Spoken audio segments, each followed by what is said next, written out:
రాజంపేట పట్టణంలోని ఆర్ఎండ్బి బంగ్లాలో నిర్వహించిన విలేకరుల సమావేశంలో జనసేన నాయకుడు జీలకర్ర మురళి మాట్లాడారు.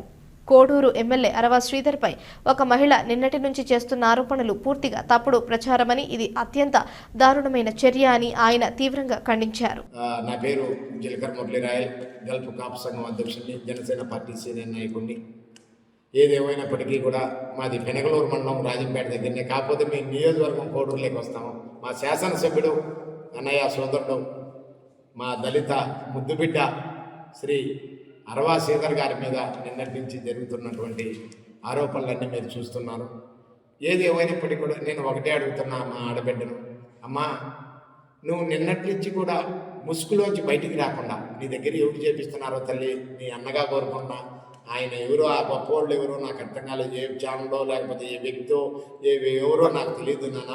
నేను ఒకటే అడుగుతున్నా, మీ చిన్నాన్న మాదిరి అడుగుతున్నా, మా నాయకుడు రైల్వే కోర్టు శాసనసభ్యుడు ప్రభుత్వ విప్పు మీద వేసినటువంటి ఏదైతే మీరైతే మాట్లాడుతున్నావో అసభ్యంగా, నేను ఒకటే అడుగుతున్నానన్నా, నిన్ను 1.5 సంవత్సరం నుంచి నువ్వు చేస్తున్నటువంటి ఈ మాదిరి చేస్తున్నాడు అన్నావు కదా. 1.5 సంవత్సరం నుంచి నువ్వు ఎక్కడికి వెళ్ళావమ్మా? ఎందుకు కాకులు ఎత్తుకున్నాయా, నిన్ను గద్దలు ఎత్తుకున్నాయా? ఒకటి. రెండోది వచ్చి మీ నాయకుడు అంటే మా ఎమ్మెల్యే గారు అదే అభాషణ ఏదో అంటారు చూడండి సార్, ఏదో అంటారు. అది ఇన్నిసార్లు చేపిస్తే ఎక్కడికి వెళ్ళావమ్మా? మన దేశంలో, భారతదేశంలో భిన్నత్వంలో ఏకత్వం కలిగినటువంటి దేశం మన భారతదేశం. అన్ని మతాలకు, అన్ని కులాలకు, అన్ని ప్రాంతాలకు. అలాంటి భారతదేశంలో చట్టాలు ఉన్నాయి. మన కోర్టులు ఎక్కడికి వెళ్ళానమ్మా? నువ్వు ఇన్నిసార్లు తప్పిదం జరుగుతూ ఉంటే కోర్టు ఎందుకు ఆశ్రయించలేదమ్మా? అదేవిధంగా అమ్మ ఇంకోటి అడుగుతున్నాను, కోర్టు మన పోలీసులు చట్టం ఉందమ్మా. భారతదేశంలో చట్టం, పోలీసులు ఎవరికి చుట్టం కాదమ్మా, చట్టం. ఆ పోలీసులను ఎందుకు ఆశ్రయించలేదు నాన్న అని చెప్పి నేను అడుగుతున్నాను. నేను ఒక్కటే అడుగుతున్నా. ఇకపోతే నా దృష్టికి వచ్చిన విషయాలు, బద్వేల్ నుంచి ఏదైతే నువ్వు గతంలో బద్వేలు వీరారెడ్డి గారి మా పెద్ద ఆయన, మా తెలుగుదేశం పార్టీ గతంలో మనం అందరం కూడా దాంట్లో ఉన్నోళ్ళమే, ఆ పార్టీలో ఉన్నటువంటి నాయకులు, మా పెద్ద ఆయన మాజీ మంత్రివర్యులు బద్వేలు వీరారెడ్డి గారి, విజివేముల వీరారెడ్డి గారి కాలేజీలో నుంచి నేటి వరకు ఈ ప్రస్తావన ఏంటమ్మా? నేను వివరించమంటావా? నీ తమ్ముడుగా, అన్నగా, బిడ్డగా, సోదరుగా వివరించమంటావమ్మా? ఈ ప్రస్తావనలో ఎంతమందిని పేర్లు మార్చావమ్మా? నేనైతే వ్యక్తులు అన్నగానే నా చెల్లెల్ని నేను కించపరుచుకున్నట్టు ఎంతమంది పేర్లు మార్చావమ్మా అని నేను అడుగుతున్నాను నేను గట్టిగా. ఇకపోతే ఓకే, మా నాయకుడు, మా శాసనసభ్యుడు తప్పు చేసినాడు అని నువ్వు అంటున్నావు. మాకైతే ఎప్పుడు కూడా అతనికి అడిగిన ఆనిపించవే కానీ అంటున్నావు కదా. ఇప్పుడు నీ భర్త ఉన్నాడు కదమ్మా, నీకు ఒక బిడ్డకు జన్మనిచ్చినటువంటి తండ్రి ఉన్నాడు కదమ్మా. ఆ తండ్రి ఏమైపోయినాడమ్మా? ఎందుకు కేసు పెట్టావు లేదమ్మా మా ఎమ్మెల్యే గారి మీద, మా ప్రభుత్వం మీద? అంటే మీ కుట్రలో భాగంగా ఒక దళిత బిడ్డ ఎమ్మెల్యే అయినాడు, ఒక గ్రామ సర్పంచ్ నుంచి నేటికి శాసనసభ్యుడిగా, రాష్ట్ర ప్రభుత్వ విప్పుగా దిగినాడన్నటువంటి కుట్ర అమ్మా నీకు. ఎవరు చేపిస్తున్నారు నాన్న నీకు?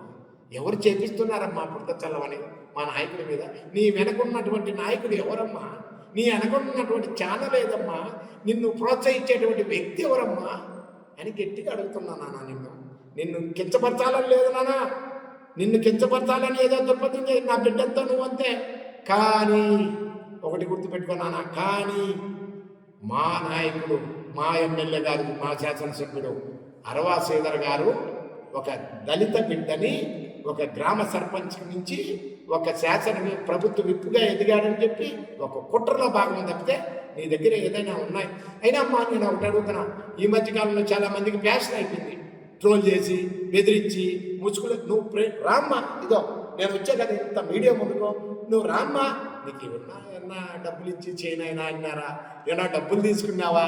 లేదా డబ్బులు ఏమన్నా నాకు కూడా తెలిసిందమ్మా, ఏదో 20 కోట్లు అడిగావని చెప్పి నాకు కూడా తెలిసింది నాన్న. అది ఎంతవరకు నిజమో నాన్న? ఒక మాట చెప్తే సార్ నాకు డబ్బు అవసరం అంటే నేను ఇడవో, లేకపోతే మా ఎమ్మెల్యే గారి దగ్గర ఇప్పిడో, మా రూపానందరెడ్డి సార్ దగ్గర ఇప్పిడో, మా నాయకుడు నాగేంద్ర గారి దగ్గర ఇప్పిడో, ఏదో ఒకటి చేస్తా తల్లి. బురద తల్లి లాక్కోవడం ఏంటి తల్లి? యువకుడు, ఉత్సాహవంతుడు, రైల్వే కోడూరు ప్రజల ఆశా జ్యోతి, ప్రజలను కాపాడుకోవాలా. 20 సంవత్సరాల తర్వాత దుర్మార్గ దుష్ట పాలన నుంచి విముక్తి పొందించి రైల్వే కోడూరు ప్రజల్ని, ఆంధ్రప్రదేశ్ రాష్ట్రాన్ని స్వర్ణాంధ్రప్రదేశ్ రాష్ట్ర దిశగా నడపాలనేటువంటి దీక్షల్లో ఉన్నటువంటి నాయకుడు మా నాయకుడు అరవా శ్రీధర్ గారు. అలాంటి వ్యక్తి మీద వద్ద చల్లడం ఎంతవరకు ఉందని నేను ఒక్కసారి నిన్ను రిక్వెస్ట్ చేసుకున్నానమ్మా. ఏదన్నా ఉంటే నీ తమ్ముడుగా మీ ముఖ్య గారు ఉంటారు, లేదు నీకు ఎవరన్నా చెప్పి లాబింగ్ చేసి డబ్బు తీసుకొని అట్లా బెదిరించమంటే మాత్రం మా ప్రభుత్వంలో అవి కుదరవమ్మా. ఎవరైనా చట్టానికి చుట్టం ఎవరు కాదు, ఖచ్చితంగా తగు చర్యలు ఉంటాయమ్మా. మా నాయకుడు కూడా ఈరోజు కోర్టుకు వెళ్ళాడు. కోర్టులో ఏదైతే నిజాలు ఉంటాయో చూసుకుంటారు. ఆ దశగా మేమంతా కూడా ఆయనకు వెండగా నిలబడతాం. మేము దళిత బిడ్డను కాపాడుకోవాల్సిన బాధ్యత, మా నాయకుడిని కాపాడుకోవాల్సిన బాధ్యత మా మీద ఉన్నదని చెప్పి తెలియజేసుకుంటూ మిత్రులందరూ